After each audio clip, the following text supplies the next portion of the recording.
everybody. We are very excited that you'll join us in this first webinar in the series Masterclasses for Ukraine. Wendy and I will be the host during these webinars, and we will briefly introduce ourselves and then continue with our first guest, Valentina and Tim. Wendy, would you start with introducing yourself? Yes, hello, I'm Wendy Weitz. I'm a clinical psychologist and working as a board member at the Foundation World Psychologists, Wereldpsychologen. That's a foundation who provides online psychological support for refugees and in this moment for Ukrainian people.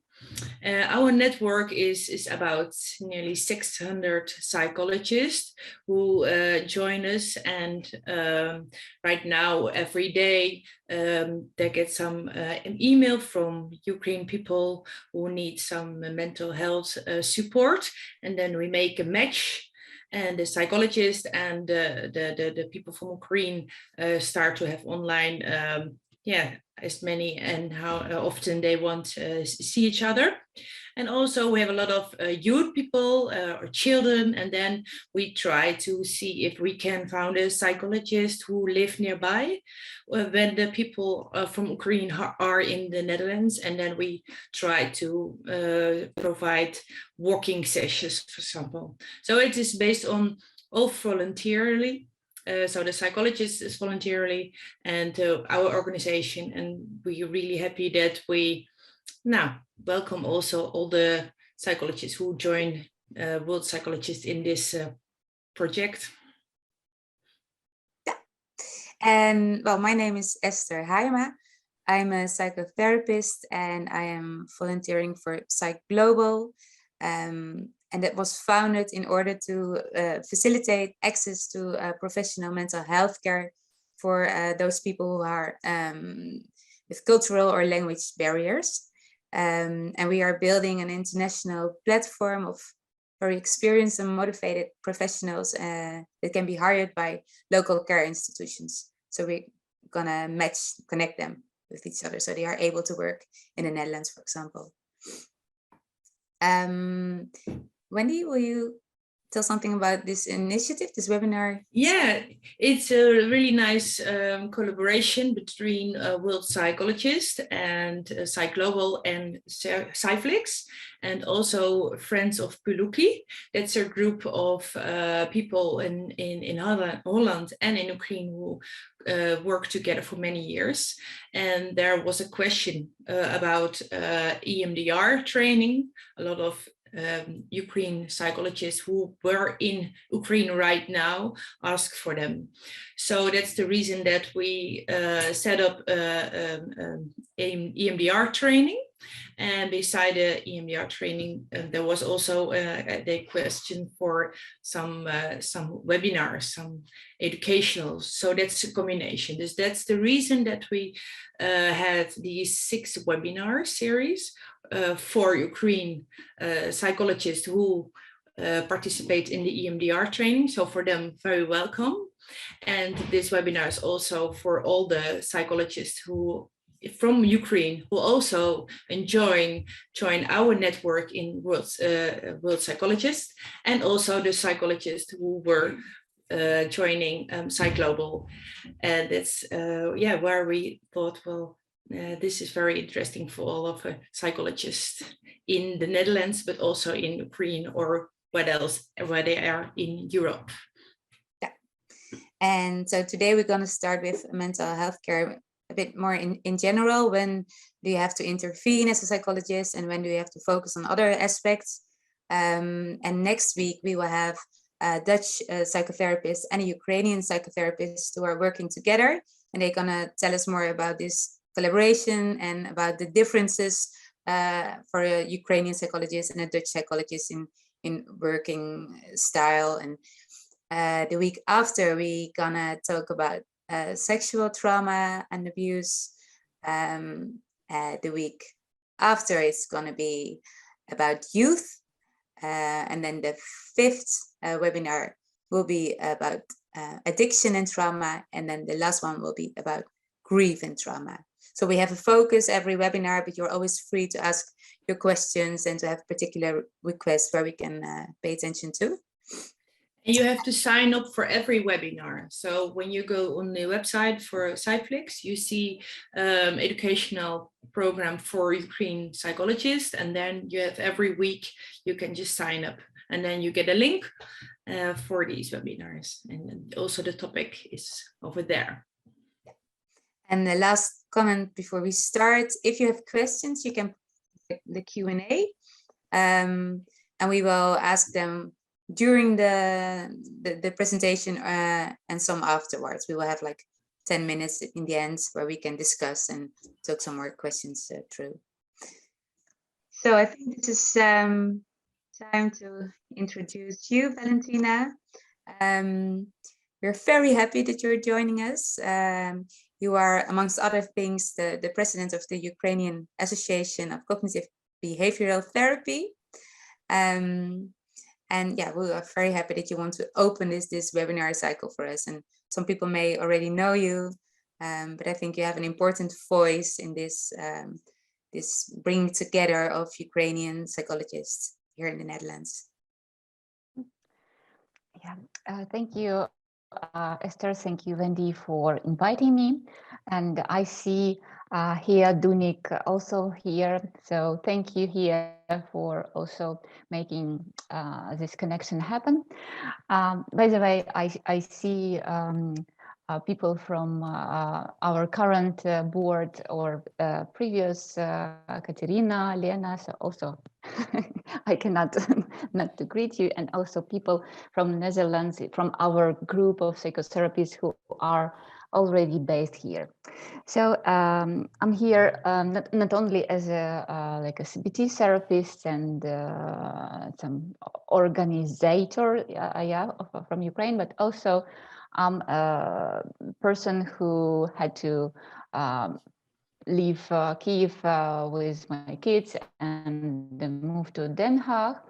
And now we are trying to find opportunity how to help like people in Ukraine, and also how to help people who were replaced, who had to flee from Ukraine on other countries and in Netherlands as well. So what we are facing, and we are facing a big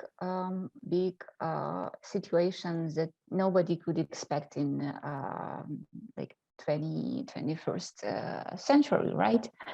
And what have I say to you when I was getting my stuff very unexpectedly to move? I just was looking at the porcelain cup that my great grandmother managed to take with her when she had to flee in Second World War from German troops. And I realized that somehow I have to, to experience something like that. And I know that one of her children died in this journey, let's say, and only my grandmother survived. That's why I'm here with you. And that was really, really, for me, important moment that we are like Ukrainians. We have this transgenerated trauma in our DNA, let's say. And this is how this war impacts us also, because not only the traumas that people are facing now when they see death, then when they are injured, when they just meet death of their loved ones, destroyed houses, destroyed cities, but also in their memory and all these stories that my great grandmother was telling me, getting more life. They became more real and they also triggers Ukrainians a lot. And of course, there is like well-known explanation what is trauma. Yes, when we suffer something really, really dangerous to our life or dignity, or we are a witness that something is, someone is endangered, and we call it like a big T trauma. Yes, and of course this EMDR, trauma-focused CBT, and few others scientifically based approaches are working with consequences of these big traumas, with PTSD, with acute trauma, etc. But also, millions of people are experiencing right now this like a small T, yes, small trauma. That means that they have to flee from their homes. They are like based in a foreign, sometimes really unexpected, frightening, complicated surroundings with languages they don't understand, with the rules they don't understand, with occupations that they lost there in Ukraine and they don't have something to deal with. And this small trauma is also really important issue that needs our attention as a psychotherapist, because not only PTSD should be treated, but also all these issues with adaptation, issues with stress consequences, issues with depression and anxiety that are like, in comparison with severe PTSD, could be subtle, but also they are so important to address.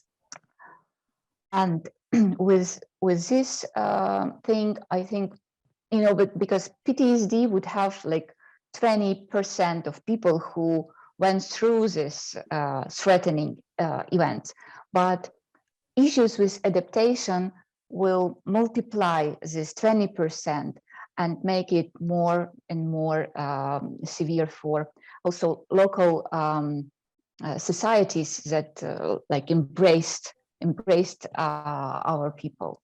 So I think that's really important to keep in mind. Another thing, what we are facing already, people who are living in dorms, in these shelters, in hotels for which were made for Ukrainians, they are living in a often not usual circumstances, yes, and they face frustration, they face this tightness, and we know from experiments with animals,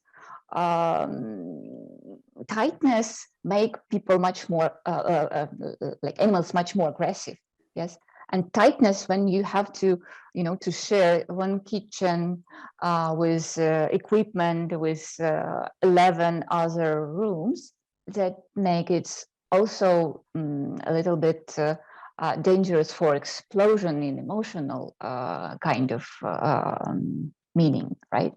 So that's the third measure, like psychosocial, and we need to also address these issues and to help Ukrainians to to live better quality life. Otherwise, it could be like this house from cards. Yes, it could, like one card is missing and it will drop down and fall apart. So that's what I was going to address these three things. One thing, it's severe PTSD and we need like a scientifically based intervention. Another thing, it's a little trauma and there we need like low intensity intervention for adaptation. And another issue is psychosocial interventions that are looking into these circumstances where people occurred. Another vulnerable part of our concern are kids. And I'm not sure about Netherlands, but in Ukraine, we always have a short shortage with kids and adolescent psychotherapists. Yes, and here it's the same, because kids as the most vulnerable human beings, they start to produce a symptom, yes, of a family structure, and they need help, they need attention. And sometimes when there is a child who suffers mentally or psychologically, all the family system needs really good attention, and we need, and we don't have these resources, because for these 3 months, like me and my colleagues are volunteering, but you know that volunteer after something amount of time will need also some psychotherapy and some reanimation, because it's very difficult to be just a volunteer, because some of my colleagues, they lost every their practice that they had in Ukraine. For example, one of members of our group is she said that her department, yes, already not existing. I'm sorry, there is a vacuum cleaner starts, and I need to fight it. Take your time. Oh, yeah. So. But I recognize your stories, Valentina, because at World Psychologists, there are also people from Ukraine ask for psychological support, and that's the little T.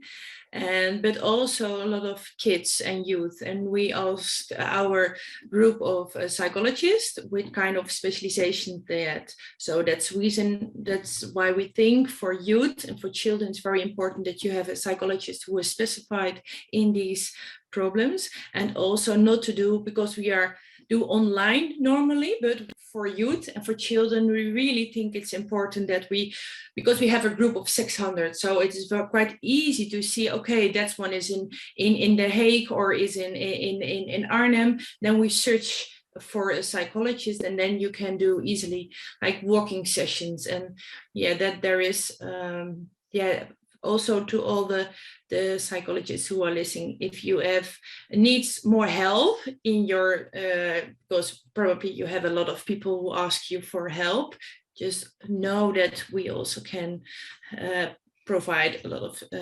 psychological support. Yeah, thank you, Wendy. And that's also an issue that we were discussed, like 4 of us, and I'm happy that you are like lobbying and going into that, how to help like Ukrainian psychotherapists to help Ukrainians and to have a job, to help it as a job, not as only as a volunteering. And next Tuesday, I understood that you will talk more about that. So we are really looking forward to it. Yeah, so that's the PsyGlobal is really a good option for them to read the website of PsyGlobal. Mm-hmm. And so probably the only one thing that I would like to, emotionally end my this opening word, that's very important to keep something that unites all of us, like unites Ukrainians, and making that also to meet the specific things with people who are here helping us. Yes, our like hosts, because you, Wendy, you, Esther, are like hosting, like virtually you are hosting us, and as local house is also hosting all Ukrainians. And what was interesting, because we were here already on Easter, and in Ukraine there is really huge and ancient tradition to color Easter eggs. Yes, and we have specific technique how to do that. And my elder son, he's 13, and he insisted that we need to do that. For do that, we need like some specific equipment. And he watched on YouTube how to make it in like a home environment, how to make it from a Coca-Cola can, something like that. And we actually made this this Easter egg. And I made a lot, and I present these Easter eggs to our friends, to our colleagues, people who I met before Easter.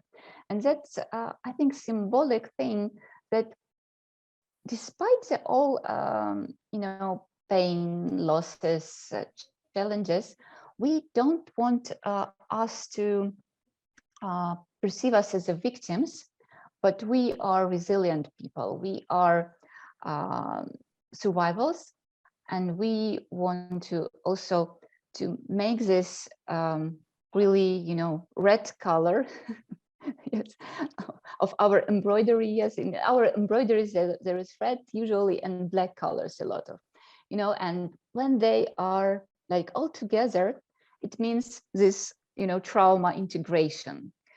And trauma integration could be also surrounded with good people. And I think that your initiative, your help, your community of the 600 psychotherapists, it's something that could really heal, could make this, you know, red color connect with black color and let us to have a better life. Thank you for that. No, thank you. Thank you, Valentina, for your very inspiring and personal words as well. Yeah, maybe people want to respond to you. I can imagine so. But you will be here for like 15 more minutes, I think. Yeah. So if people want to respond, they can do so, or maybe later on. But yeah, I think you really spoke from your heart and really send an important message out. Thank you. Thank you, Esther. Thank you, Wendy. Thank you, Tim. So, Tim, I don't see him anymore, but I think yes. Let's introduce you as our first speaker, Tim. I said a guest in the introduction, but actually you're not a guest at all. You are the founder of PsyFlix, and you are actually involved in arranging these webinars. So thank you for that, Tim. But Tim is also an experienced trauma psychologist working with Centrum 45 and has been doing research for over 15 years with a focus on e-health and the importance of social capital in emergency situations. And you wrote a recent article or paper on the current situation in Ukraine as well. So we are very happy that you want to open this webinar and do like a general introduction on mental health care with a focus on social capital. The floor is yours, Tim. Thanks so much. Thanks for the introduction, Esther. And I will share my presentation. I had a PowerPoint, but it didn't work on my MacBook. So I'm going to do it from PDF, but it will look for you just the same, except for the moving parts, but nobody will notice except for me. So I will share the screen. My topic today will be having a holistic view on refugee mental health. I'm a trauma psychologist, as Esther said it already. I work at a National Trauma Institute, Center 45. So I have been working with refugees, with veterans, with police officers for 13 years now, doing EMDR, CBT, imagery rescripting, and all the other evidence-based trauma therapies. But tonight, really, my story is about a more holistic view on refugee mental health, and should we immediately go for the guns and go for trauma therapy or not? And really my plea tonight is to be very modest in doing trauma therapy. I've given this talk 2 years ago, actually, in the pandemic, which is also a crisis, very different crisis, of course, for the EMDR Institute of Home, EMDR organization. And my message was just the same. Don't do trauma therapy right away, because that's a natural reflex as a psychologist. But I will empirically talk about this based on 15 years of papers. I've been doing research with Harvard University, among others, and Utrecht University. And I will talk all about this tonight, about the empirical basis for my argument, don't do trauma therapy right away. Have a holistic view. So refugee mental health, do we need to go for immediate individual trauma interventions? Well, I already gave the answer, so it's kind of a spoiler, but sometimes it really feels like the little boy on the picture, that you're fighting a big dragon as a trauma therapist, because there's so many people fleeing Ukraine, or refugees, as we could call it, and should we give them all trauma therapy? That's a relevant question. Now, my answer is we shouldn't, because there are 4 problems. The first problem, when you dive into refugee mental health, is that really, if you look into it, then you have in between 10 to 90% of the people reporting mental health complaints based on questionnaires, and that is an important thing to add. So if you would give Ukrainian refugees questionnaires, then 10 to 90%, 90, which is really a lot, will have mental health complaints. Now, should we give them all therapy?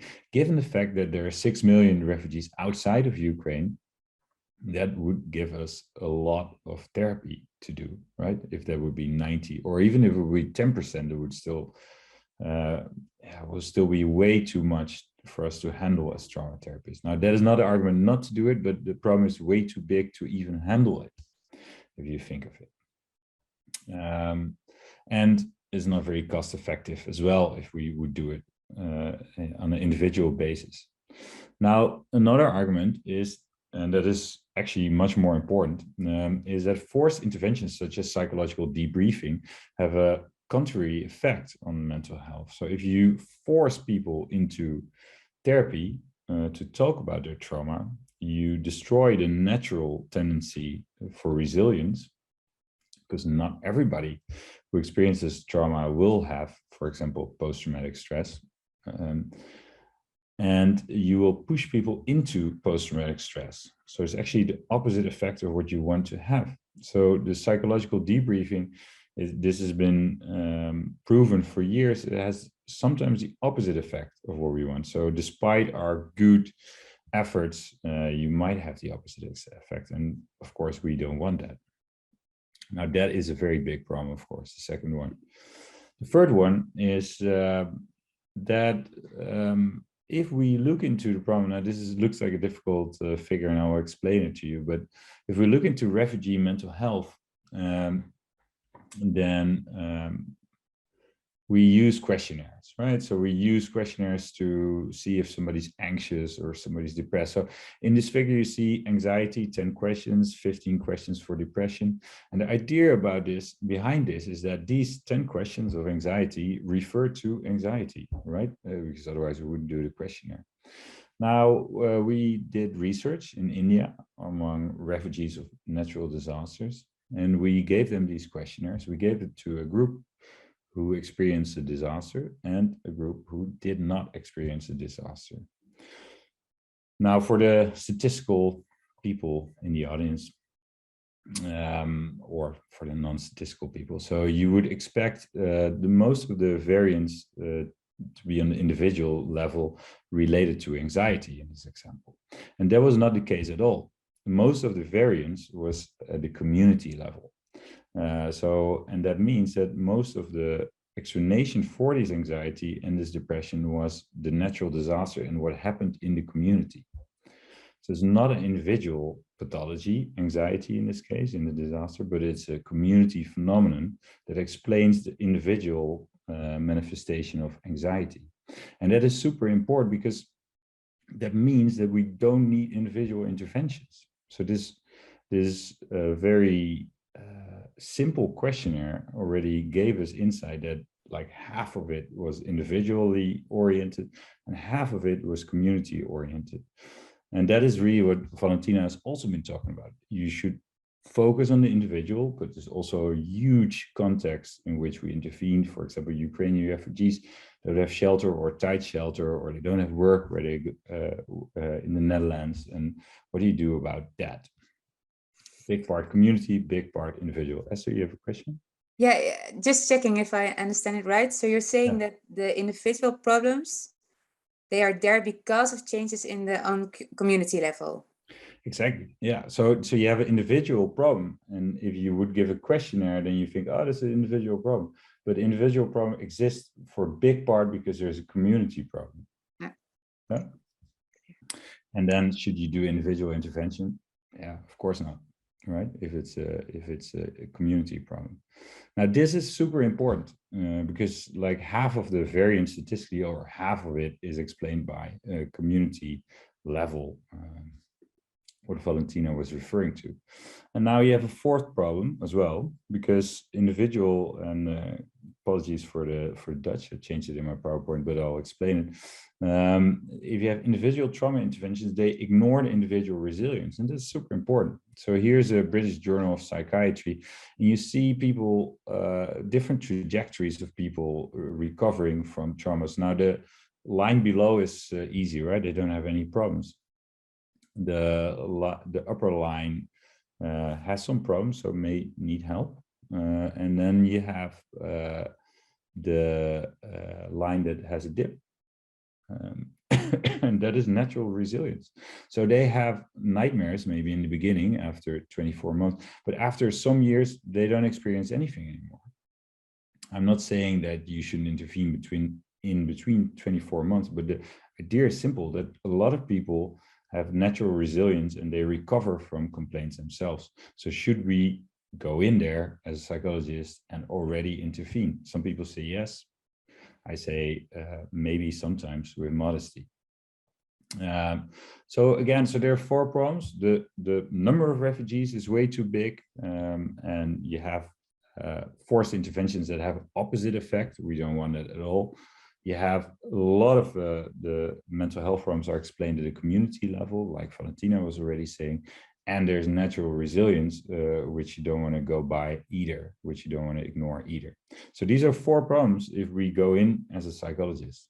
Yeah. And Valentina is also talking about the T, the big T and the small T.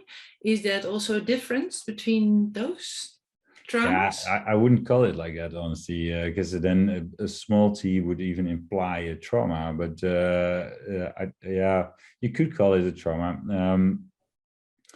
But yeah, it does refer to that, and it goes into this, what Valentina was saying, and your question, Wendy. So the argument is that a collective crisis, such as the war in Ukraine, influences the individual as well as the community.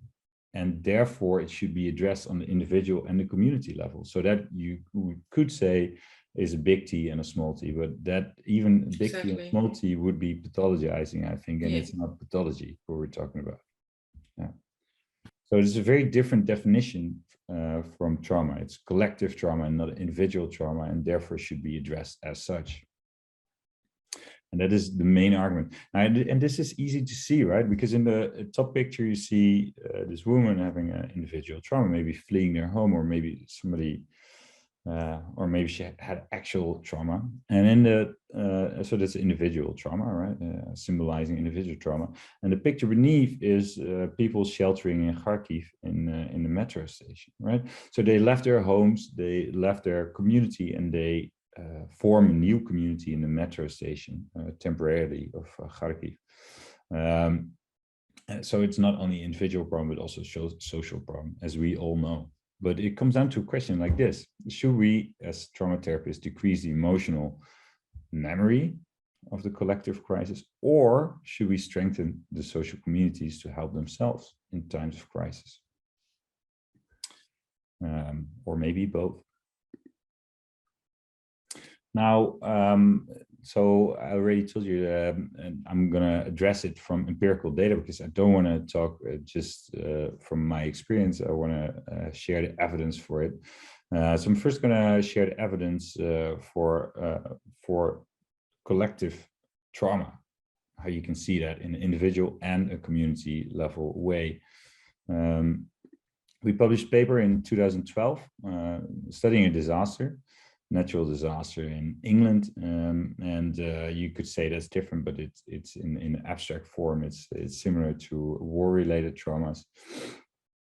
And what we found is that on an individual model, and apologies again for Dutch, which I changed in a PowerPoint, but in the individual model, you have resilience like this, and any CBT psychologists would recognize this. So you have a collective trauma or trauma, which leads to emotional appraisal, so to a memory. And then as an individual, you deal with it, you cope with it. So you have your coping effort, you rely on your social support. And really the constellation of these three, this emotional appraisal or this memory and this coping and social support, leads to eventually post-traumatic stress or not. And these three elements are really the elements that we work with in CBT, right? So we work with emotional appraisal. EMDR, for example, does that. Coping effort and social support is more general CBT. And then we want to prevent people to have post-traumatic stress, or we want to diminish post-traumatic stress. So this is the individual level. This is what we found in our study as well. So nothing new here, but just to lay the basis. And then I hope you see this. And then we added the community level. And the community level, what we're talking about is social capital. Social capital really is if you're embedded in a community, if you're part of social structures, right? If you're tied to social structures such as a church, for example, or if you play football, and then you can rely on those people who you know in a community. Whether you can rely on these people depends on your perception of these people. And that's the cognitive social capital. If you trust these people. So if you trust the people where you go to church or go to football, for example, whether you think these people are effective in dealing with your problems is collective efficacy. So whether you can rely on a group to deal with your problems, for example, on PsyGlobal to deal, if you tell PsyGlobal you have mental health problems, you expect them to deal with them, you attribute collective efficacy to PsyGlobal, right? So whether the collective is effective. Now, these are important. So social capital, the organizations you're a member of, cognitive social capital, trust you have in these organizations, and whether these are collectively effective. And these are super important variables in a community level. If you add all of these variables, what you see is a changed individual model. What you see is that this relationship between emotional appraisal and post-traumatic stress is gone. Now that is super important because there's no line anymore. So there's no relationship between emotional appraisal, your memory, and post-traumatic stress. And that is amazing, really. And it can be underestimated because if you are in a social group that has a lot of social connections, and you can trust these people and you can trust the collective to deal with your problems, you're not going to develop post-traumatic stress. So you don't need a CBT or trauma therapist. And that is a super important finding. Esther? Is it important that this social capital, the social group you're part of, that this group is stable as well, or is going through the same trauma, or not? Yep.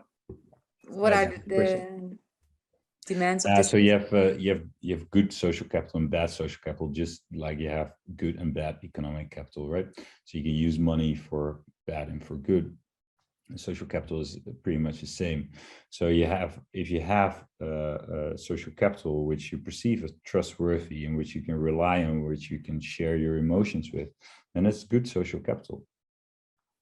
Right? So you have Ukrainian refugees here where you can rely on, or the Dutch community, for example, where you can rely on, that's good social capital. So if this is a good thing, a fruitful thing, which you can trust, then takes away the relationship between your memory and post-traumatic stress. And so, and again, this is super important because up till then, we always thought post-traumatic stress was individual pathology, But this shows that it's not individual, but it's related to the context. Whether you're in a fruitful social context really matters, whether you need a psychologist or not.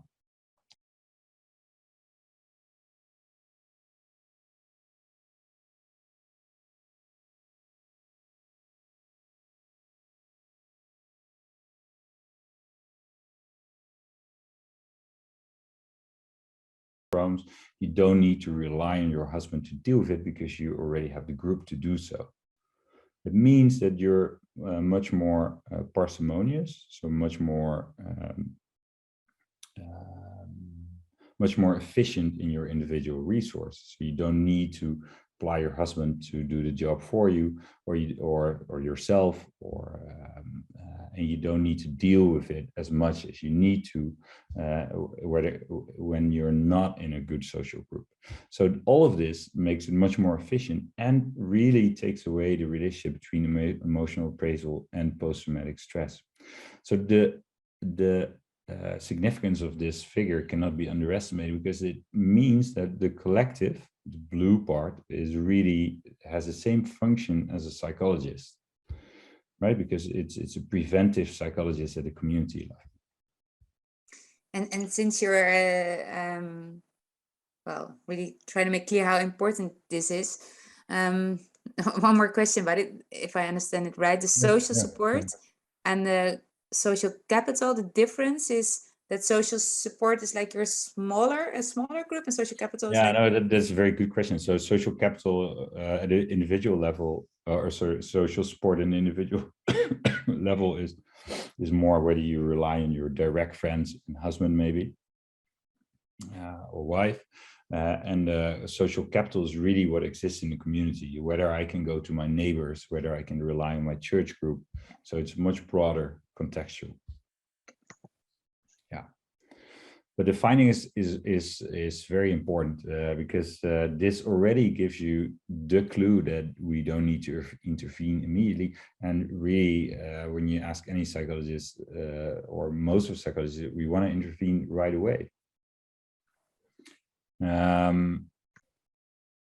Then we go to the multi-level interventions. So what we see really here in the same model again is that we go from modesty to individual interventions to strengthening communities, right? So this really is an argument to strengthen communities rather than to go right away to jump for the gun to do individual interventions.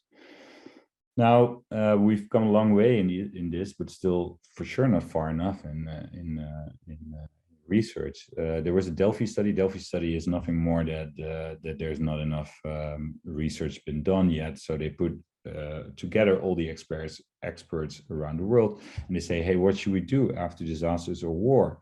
How should we do these mental health interventions? And this Delphi study, 2007, back then, so this, I'm going back a bit, they say, okay, so don't go to mental health interventions right away, but try to make refugees feel safe, calm refugees, so normalize it in refugee camps and give them back their normal life and function, or in the host community, of course, like in the Netherlands. Strengthen collective efficacy. So this is important, this collective efficacy. So try to make groups deal with the problems in a collective fashion. Create connectedness. So this is really the social capital. And create hope. So give them tools, refugees, for problem solving. So these are the 5 elements which really come down to social capital and collective efficacy, if you could translate it into these terms. But it's still very vague. So 15 years ago, this was super vague. There's a Delphi study. Not much has been done before that. Now, in 2014, we published a paper from Rwanda. You probably know, but I'm still going to say it. In Rwanda, there was a genocide, of course, in '94 between the Hutus and the Tutsis. So the whole communities have been disrupted. So social capital, as we talk about, has been disrupted hugely, right? If you have had these Hutus and Tutsis killing each other. There's nothing left of social capital anymore in between these communities.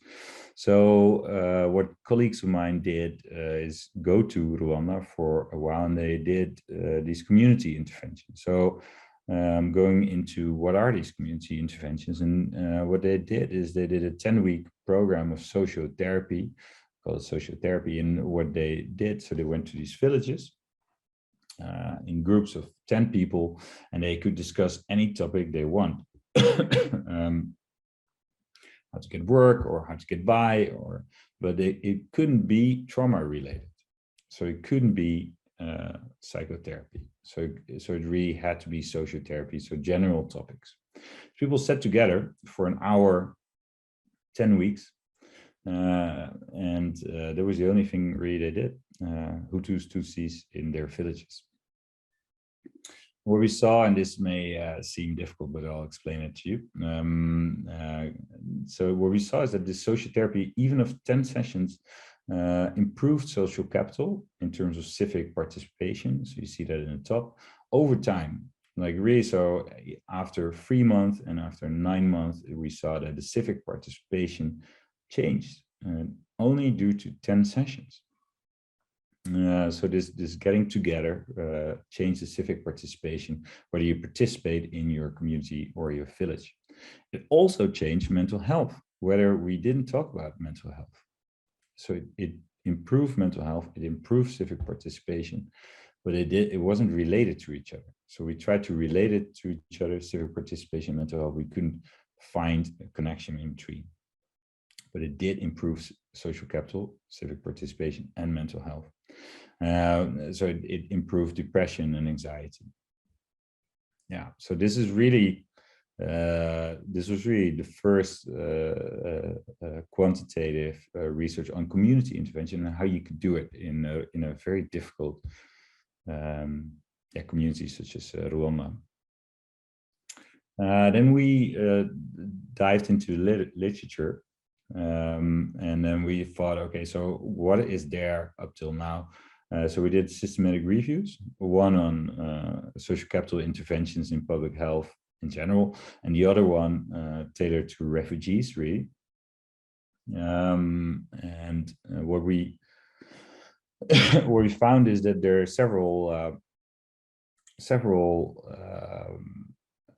studies, not much. We only found 17 studies to be exact, really. 17 really, after like 3 decades of social capital research, is really nothing. And what we see is that these social capital interventions are really vary. It can be anything, right? So that makes it really difficult. One really nice study of a community intervention was by Brun and Bossert in 2009. They went to Nicaragua and they applied, they promoted management and leadership development of community leaders. And they saw that these community leaders were more effective in leading their communities, managing their communities, and that really made a difference for people. So what it did for people is that they could address problems more effectively. It improved trust of the individuals in their community, and it improved health behavior of people. It improved relying on the health systems which they lived in. So this leadership and management development of the community leaders really trickled down to individual health behaviors and health outcomes. So this is a qualitative study, but it did make a huge difference in 2009 in Nicaragua. Now, the argument really, what I want to say is that you should go for multi-level interventions, and I'll be more clear on that in the end. But multi-level interventions is that you address the community and the individual. Now, there's a couple of 3 studies on that. We only found 3 studies. I think there's still not more on this. So I think, yeah, the research should do more research on multi-level interventions. 3 studies. One in Spain. It connected health centers in Spain together, and it focused on older people in need. By connecting all of these health centers, it let people participate more in the community. It decreased the loneliness of older people, and therefore it improved depression outcomes. And also, what it did by connecting all of these people, it could distill people in need for psychological interventions. So in Spain, it had a community intervention, so it did community. It brought the people together in a community in Spain, but it also distilled people in need for psychological interventions for whom there was still not enough. So this is a really nice study which shows you how to combine community interventions and individual interventions. This example is not after a war or not after war, but it's a general principle of multi-level interventions. Yeah, but the same applies to war, and I will get to that in a second. So you started a community and you distill people in need, and that is really the sequence which we should have. There are other research, other papers. Anderson et al. They did physical exercise. It goes to show that really social capital can be anything, but when you bring people together. So they did physical exercise at work and individual physical exercise, and it improved health outcomes. Yeah, for sure. So it improved social capital and health outcomes. And the last one is for Dutch colleagues. They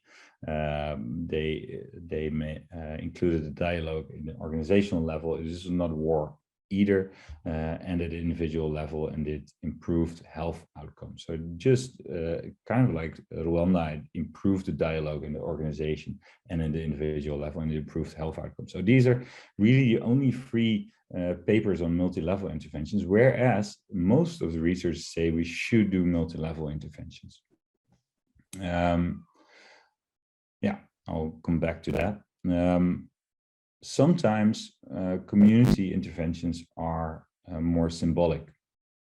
So community interventions are more symbolic, like, and this makes it broader, but I really think this is also a community intervention. When President Zelensky spoke to the people in the first week of Ukraine and told everybody in front and right downtown Kiev, we're all here. We're all here. The president is here. The presidential staff is here. My ministers are here.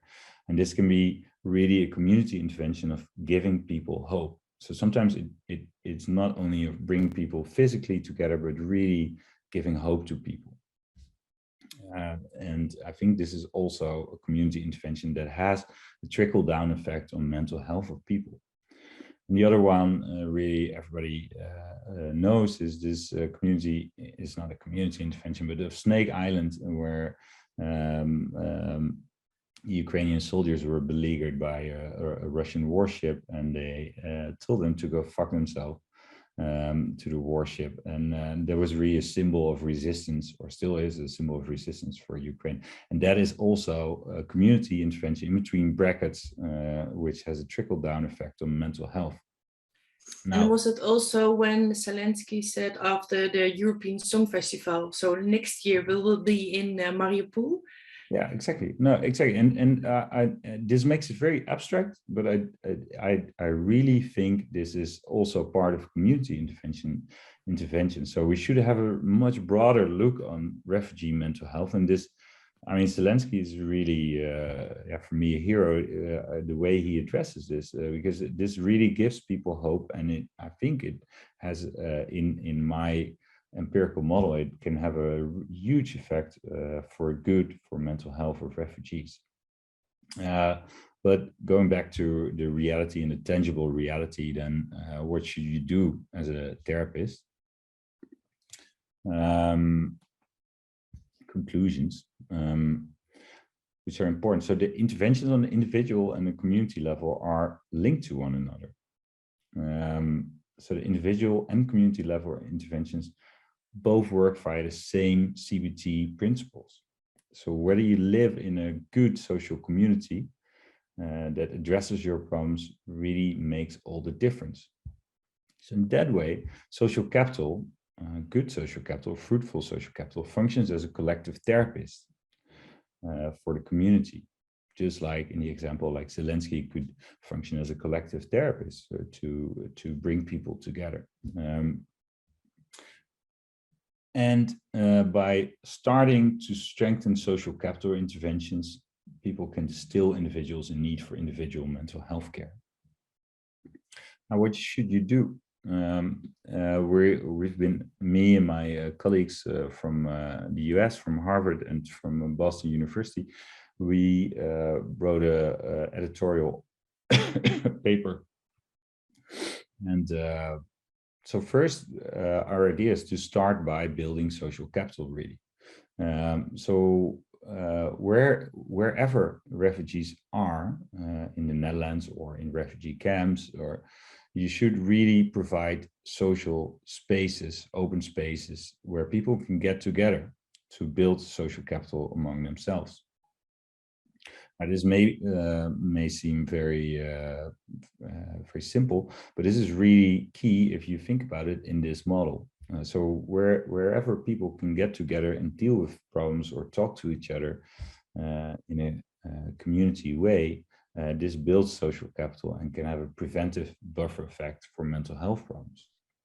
So is it also possible to have sport? It doesn't matter if you are at park, cafe, or sport. And what about age?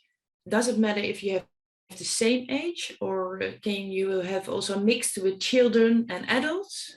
Yeah, so the idea really is that you should build a community, right? So where people get together in a host country like the Netherlands or a refugee camp in extreme circumstances, you build a community again where you normalize the circumstance, so where people have functions again. So if you're a psychologist, maybe you want to work as a psychologist in the Netherlands, hopefully, and so you bring people together. You let children play again, and you let other people take care of the children again, just like you would do in Ukraine.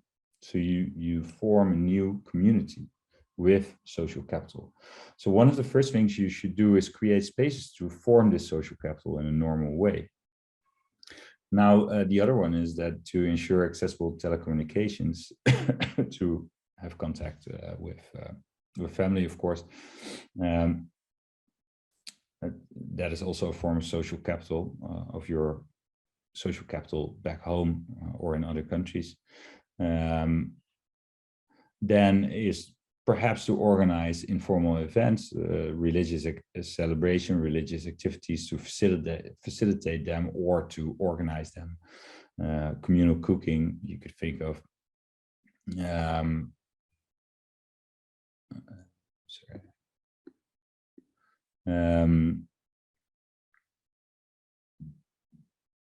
Yeah, and so physical activities, virtual spaces, activities, all of these can be part of social capital. And at fifth, you can bring refugees together with the Ukrainian diaspora, which already lives in the Netherlands or other countries. Yeah, so this is really where you start. So these are 5 guidelines of where you could start to build social capital in the host country, and this is where you start in multi-level interventions. But it's multi-level interventions. So how do you see that? So this is the a multi-level model, but then in a public mental health pyramid. Maybe some of you know this already. So the top pyramid is a public mental health pyramid.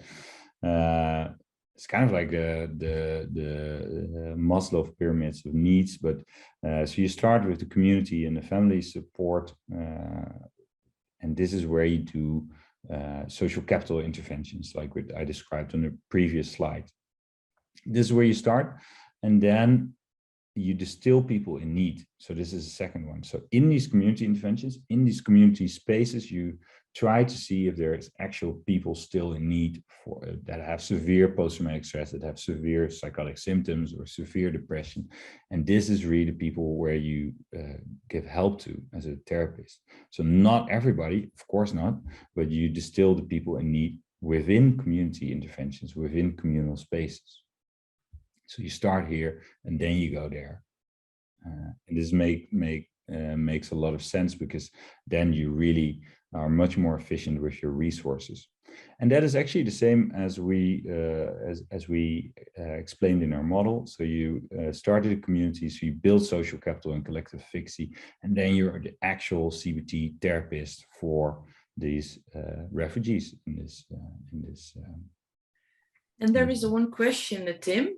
from Marion Peters, and she asked if there is a difference between natural disasters like hurricane, floods, or tornado, or in right now we compare with the war in Ukraine. Yeah, there is a difference, of course, because you have much more interpersonal traumas. So you would expect much more actual post-traumatic stress, higher numbers of post-traumatic stress, higher numbers of pathology. So what we know is that sexual traumas and killing of people have much more severe effect on mental health. So lead to pathology much more easily. But the model is still the same. So the social capital is disrupted because you live in another country. You lose your original social capital in your village or city. And so you start at a community level and you distill people in need. So in wartime, you expect more people in need that have post-traumatic stress symptoms, because these traumas, big T, as Valentina called it, are much more severe and much more related to severe mental health problems. Yeah. So the model is the same. This building new social capital. So if you go live in another country and you have to build like a new social group, and you, for example, for children, they have to go to school, but if it's all temporarily, if you're thinking about going back again, isn't it like traumatic again, maybe? Or I can imagine that it's hard to attach to this temporarily place and building a temporary social capital. How do you think about that? Yeah, this is a very good question. So of course you should base it on you should think about this very carefully. But as for now, unfortunately, it seems like a protracted war, right, in Ukraine. So, and if it's a protracted war, then it makes much more sense to really normalize life in the host country for children and for their family. So, if it's just a temporary thing, which we all hope for, then you wouldn't do all of this, of course. But yeah, if it lasts longer, then you should really build social capital for sure. But even really, if it takes a couple of months, then it's nicer for people to really feel at home in a community, of course. Yeah. All right. Yeah, there is also Gea Dunnick from World Psychologists. She also went to Lesbos with the Camp Moria, and she also noticed that in that refugee camp there was a lot of social capital, because there was a barber shop, a tattoo shop, or a grocery, and there was not that much post-traumatic stress syndrome, because they built up their own social capital. How cool is that, right, Wendy? Because that is exactly the point of this model. And so really, if you listen to the story, you could say like, okay, so this makes a lot of sense, but really, when you ask psychologists what should you do, then they would say, okay, give therapy. And if you go to Lesbos, when you go to these NGOs in Lesbos, if you ask them what to do, they say, yeah, community interventions. So, and these are really two estranged paradigms, right? And so how can you connect them together in this same model? So for years, people have been doing community intervention without therapy, and therapists say, okay, I'll just go there and give therapy. But the truth is a combination into a multi-level intervention. Yeah. So a question from Maria: how can we inform and convince Dutch people that host Ukrainian refugees that social capital interventions are needed first before people are referred for individual mental health care? This seems not always so easy, is what she's saying. Do you have recommendations? Yeah, I think that is so. This is a very good question. This goes to awareness, and so this is really teaching the host community what is public mental health in a broader perspective. So I don't have an answer to that, but I guess there are many ways of doing that, like telling the story today, or telling it to a broader public in another form. But I like the question because it really underlines that is very difficult if you have refugees in your home and then you think, okay, so they need to go to a psychologist, but that's not necessarily true. So I think it's a big message that we should tell people, but I'm not sure how to convey the message. I think everybody should hear this more broader vision on mental health. And which is also really nicely underscored by your story, Wendy, in Lesbos. Yeah, and I can also imagine when all the psychologists from World Psychologists have a match with refugee people, they also can have talk to how can you join more social capital activities, so we can just motivate them to search if there is anything nearby, or sport or school. Yeah, exactly. And that is really what you should do, because otherwise we make all of these refugees patients, which is really ridiculous to do. And also we don't have the resources to give therapy to everybody. So we pathologize a normal reaction, really, and which is paternalizing, really. It's belittling because it's a normal reaction if you come from war, that you have mental health complaints, which are very normal and which dissipate for a big deal. Yeah.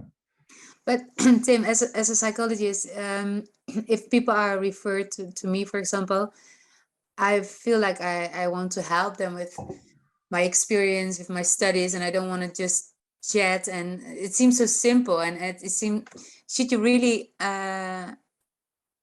say to those people, like, you should focus on your social surroundings before going to therapy? Yeah. Yeah. And unless people really have pathology, right? And unless people have nightmares, and then sometimes trauma therapy can make a big difference, of course. But in the first phase, the idea has been for years to watchful waiting, right?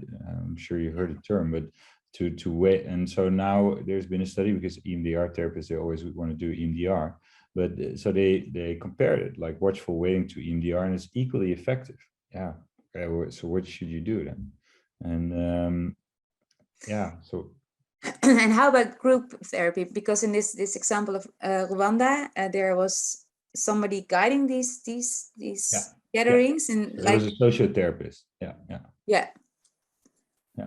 So is there was a that needed? So group therapy has by definition is more about intrapersonal problems, right? And this is more about interpersonal problems. All right, intrapersonal. So if somebody reacts on me in group therapy, and I reflect on where it comes from in me and what is my role in the group. But social therapy is really about everyday problems. So that's a difference. Yeah.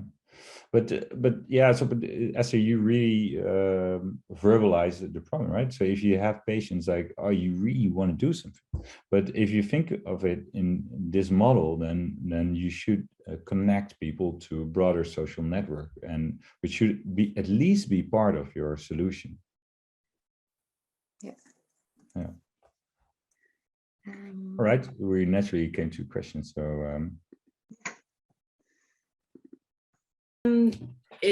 Because we can spread the message, of course, but it's a good question. Is it also, you said it belongs to community health, or is it also the government has to do things, or where can you solve this topic? Yeah, I think it's difficult, right? Because if we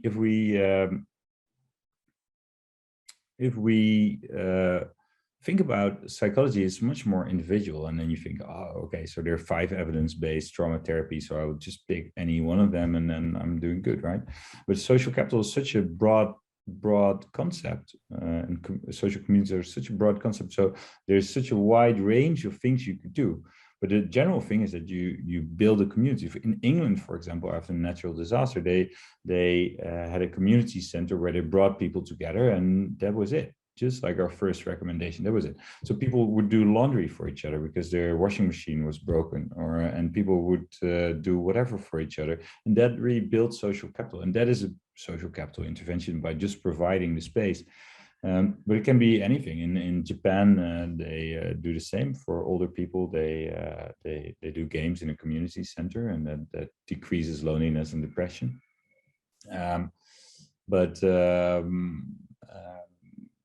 Another example from Corona times, and I know this is different, but the principle is the same, is that in Amsterdam, for example, they brought people together who could help each other, right, on a website. And that builds social capital. If people couldn't go out of their home, people would do grocery shopping for each other. That is a social capital intervention. So it's really about bringing people together and let them help themselves or talk about issues. So that is an abstract idea, but it's very effective in addressing mental health problems. And is there still going new research? Because now we have a lot of people in Ukraine, so we have to see if we can focus on more social capital and see if it is, in research combination with research. Yeah, I don't know of any research on the Ukrainian community. I think it would be a great topic to see if this model holds for Ukrainian refugees. I'm sure it will, but we need to prove it. But I don't know. It would be an excellent opportunity, really. Yeah. And it's not like a cultural thing. You said it's Uganda, Japan. It's like it's not. No, not at all. Not at all. No, because if you would think of it, then the Dutch community is a very individualistic community, yes. Right? And so you have the Institute for Urban Mental Health nowadays from the university, Amsterdam University, and it researches why people in the city of Amsterdam have poorer mental health than people outside of Amsterdam. And they see that it's related to poorer social capital, really. So if you would bring people together in communities, in neighborhoods in Amsterdam, it would have exactly the same effect. Yeah, so it's not a cultural thing. Yeah. Wow, nice. Is there any question, Esther? Did you see if there is a Q&R question? From Nina, maybe there are researches on how to build safe communities for migrants. Yeah, so these researches or these papers I showed you, you could read our systematic review from 2018, and we have all the 17 papers in there. The paper's up to date, but I'm sure there haven't been much more. And we wrote a paper on systematic review for social capital interventions on refugees. It came out last month. I would recommend these two papers. Yeah. And there is also a question if you can share the PowerPoint. Yeah, of course. Yeah, no problem. Yeah. And how can we organize that? Is that?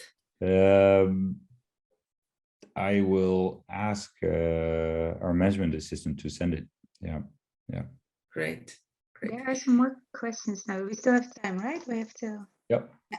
A question from Maxime. Is there a specific difference for helping people with trauma from psychologists which are located in the same level of stress area? I'm not sure I understand the question. Is there a specific difference for helping people with trauma from psychologists which are located in the same level of stress area? So from Ukrainian psychologists, I think in this case. Yeah, I don't know if I understand the question right, but I think what Maxime refers to is that psychologists may suffer from the same problems in the same stressful area. Yeah, of course, but then you would need to think about the psychologists and the mental health of these psychologists, because it's more confronting to be confronted with traumas from Ukraine, of course. So that is for sure something to consider. And on the other hand, it's also very nice and grateful for Ukrainian psychologists to be able to help people from Ukraine. So it's a trade-off, I guess, which every psychologist from Ukraine should make for themselves. Yeah. And one interesting question from Marta as well. Can national groups on Facebook be social capital? Yeah. I didn't hear it. Sorry. Can national groups on Facebook be social capital as well? like Facebook groups? Yeah, I think so. I think it could be. Honestly, so there's been a lot of research on digital social capital. Yeah, I'm not sure if it has the same effect, honestly. I think you can have digital social capital, but we all notice even in Corona times that it doesn't have the same effect as actually getting together. So I think it can have a good effect. You know, it can, if you create a group on Facebook that can address in a collective fashion problems, so it has collective efficacy, and where you can ask questions about Holland or about Ukraine, it can have a very good effect. But I don't think it's the same as coming together face to face in terms of mental health outcomes. So now we have the webinar to build up like this, but you can see in the point of social capital, if we see each other, all the people who are joining this webinar, will that also be a little bit more social capital? Yeah, I think so, but I don't think I don't think it can replace social capital as coming together in a community center. Yeah. Really, I don't. It really can't. I think it has such a more profound effect on mental health. Also, I would assume it's a hypothesis, but what you see in these more digital social communities, that it doesn't have such a strong effect, really. Yeah. And Tim, a question from Lydia. She worked at a refugee center, as it say, and it was always a struggle to get the residents, the asylum seekers, to get involved. So how can we motivate such people who are still adjusting to a new community and still maybe traumatized to get involved in social interventions? Yeah, so I think the same applies, but it's easier said than done. I think the same 5 principles as we put forth in our paper, right? In my conclusion applies. So you could create a community space, or you can create activities like sports or cooking classes or cooking together. And if people aren't willing to participate, then some of these may be too traumatized or too depressed. And that is really the people you want to distill for individual therapeutic interventions. So you want to start it and then see if some of these people aren't motivated, and you have a chat with them like, hey, what is the reason you're not joining? And if it's pathology, then you refer them to a therapist. But a question that sticks in my mind is, when do you decide that you have to refer someone, and when do you stick to like social capital intervention first? When is there like a certain time when you have to check how severe it is, or do you do diagnostics, or do you? Yeah, well, so for children, they say within 4 to 6 weeks you intervene, right? So that's because the longer you wait, the harsher these problems are. And for grown-ups, that they say, yeah, well, at least a month, of course, but mostly longer, because then you still have resilience of people.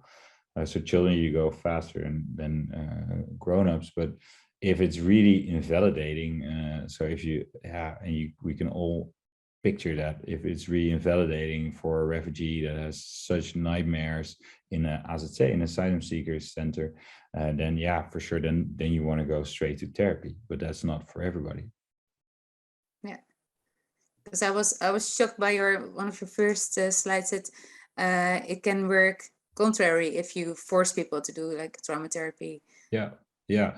So and that is not for the people who are really invalidated, right? So that's for people. If any of us would experience war, we would probably have nightmares and or be sad, and if you force these people which can still function into therapy, then it can have a contrary effect for sure. Yeah. And there is also a tip, the documentary, The Swedish Theory of Love. It's all about the social capital, loneliness, and mental problems. I don't know if you know the documentary. I don't know it, but okay. Thanks for the tip. Yeah. Yeah. The Swedish Theory of Love. Yeah. I also put a link in the chat when you can sign up for the next webinars. There was also a question, and I think we miss one question? I'm not sure. So I don't think so. No. I don't think so. No. Wow. Is there any open end? Is there no, something left? Is the message? Yeah, I think it's quite clear, Tim, what you were talked about, and for me it was very new that it was that important, and it makes me refresh again that it's of course, you know, it's of course logical. Then you need that social capital, but now it's really in my mind that we have to address these. Yeah. No, thanks for saying that, Wendy. And really, the only thing, but which is really important, is the thing we did is provide the evidence for it. You know, so yeah, all of these papers really provided evidence for this that we should really address this social context. Yeah. Yeah, and the impact of it, because you would say, of course, it's important, but that it has such an importance. Yeah.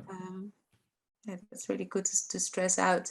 And I think this is a very good beginning of this webinar series. So that first step, you have to watch carefully if it's needed to do like further therapy, where the other session will be more about. So this is a very good beginning. And thank you so much, Tim, for sharing your knowledge about this with us. Sure. Thanks so much.